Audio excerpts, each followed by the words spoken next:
অবশেষে ফরচুন বরিশালের অধিনায়ক হলেন তামিম ইকবাল খান। কেউ তাকে আর আটকাতে পারল না, কারণ অভিজ্ঞতার দিক থেকে তামিম ইকবাল খান সবার থেকে এগিয়ে।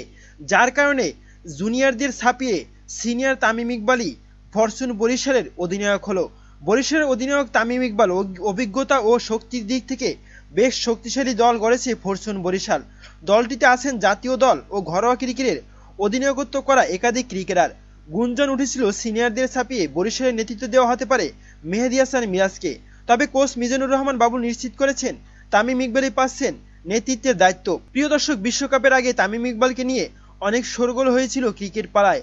বিশ্বকাপে না থেকেও তামিম ইকবাল ছিলেন বিশ্বকাপের আলোচনায়। এবার বিপিএলে কতটুকু তামিম ইকবাল নিজেকে মেলে ধরতে পারবেন এবং অধিনায়কত্ব করবেন তামিম ইকবাল, আর তামিম ইকবালের নেতৃত্বে খেলবে ফরচুন বরিশাল। তবে এবার তামিমের নেতৃত্বে কি শিরোপা জয়লাভ করতে পারবে ফরচুন বরিশাল? এ বিষয়ে আপনার কি মতামত জানাতে পারেন কমেন্ট করে কমেন্ট বক্সে।